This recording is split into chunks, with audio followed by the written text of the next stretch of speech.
Good morning, broadcasters. 360 Seconds News and Commentary for Broadcast Professionals is on the air. I'm Maria Koladova from TKT. Let's discuss the latest technological news with our respected experts, Philip Grossman and Mary Seidler. Don't forget to give their program a like.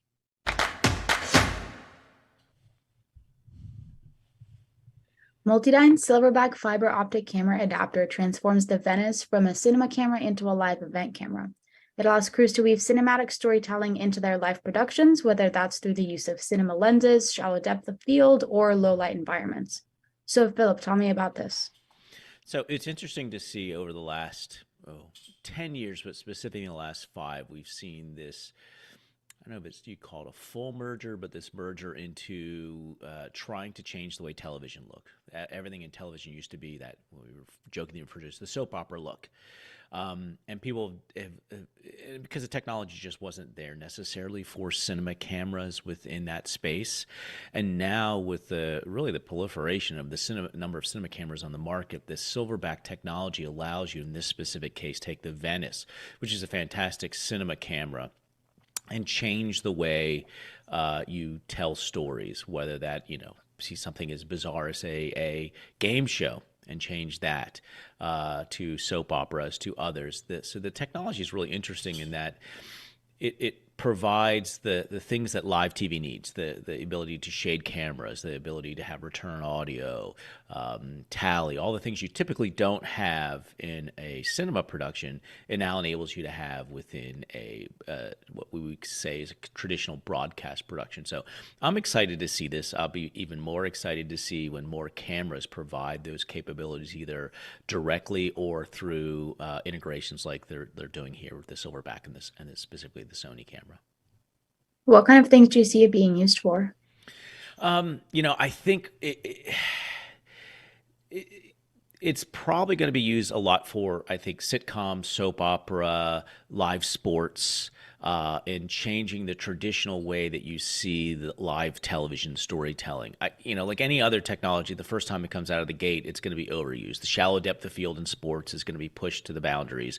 But we'll finally figure out the sweet spot, which is how it should be used in that type of environment to further tell the story. I mean, we tend to, on the technology side, do things for technology's sake without it actually moving the story forward. But now it's a new set of tools that the directors and producers and EPs will have in helping to tell those stories. So it'll be interesting to see what happens over the next. It's still very early. We're just starting to see this now in the last year or two. We'll see where it goes in the next 3 to 5. All right, now moving on to Lawo. Lawo will exhibit more than 10 new products at NAB. It's officially launching the new version of its MC Squared and AUHD core platform, which delivers a new level of immersive audio mixing and multi-channel processing. The lineup of radio solutions will be expanded with the new processing core, an additional I/O card for the power core's rear panel bays, and an extension for the relay radio software. So, Mary, break this down for me. Well, they've got a lot of things going on. And it was interesting what Philip was saying about the changes in TV production with new technology. I love that Lawo is really leaning into immersive mixing, because there's no reason we have to do everything in stereo, and there's no reason we've got more and more sound bars that support this. So that is quite cool that they're really pushing into the immersive audio. For the radio side of it, this is interesting what their power core does. You can have a regular user interface, but you also have the option to be able to change some audio processing parameters, such as EQ, dynamics, de-essing, limiting, and even delay. Now, what would be very cool, and what I hope to see in the future, is somebody who starts to try immersive audio for the radio clients. Maybe it's not going to be for terrestrial radio, but it could be for someone who's delivering radio via streaming, because we have all of these immersive sound systems in our home with sound bars, so we could have much better audio. And it's thrilling to see that they're actually pushing for that. The other thing too is Lawo, of course, supports AES 67.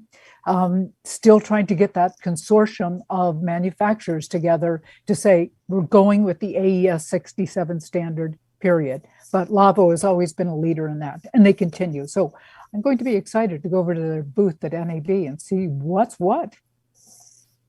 Philip, what do you think about this? I know you're. So yeah, so I have a question for Mary. Does the audio world tend to do like the video world? When a new technology comes out, it gets overused? Are we going to be hearing radio shows with sirens going from left to right and airplanes flying over all the time just because they have the ability to use this new tool? Is that tend to happen in the radio world? At least traditionally, it's been the other way. Many years ago, we tried to get car manufacturers to introduce immersive audio to their systems in cars, and they said no, and we couldn't get any radio stations on board with it.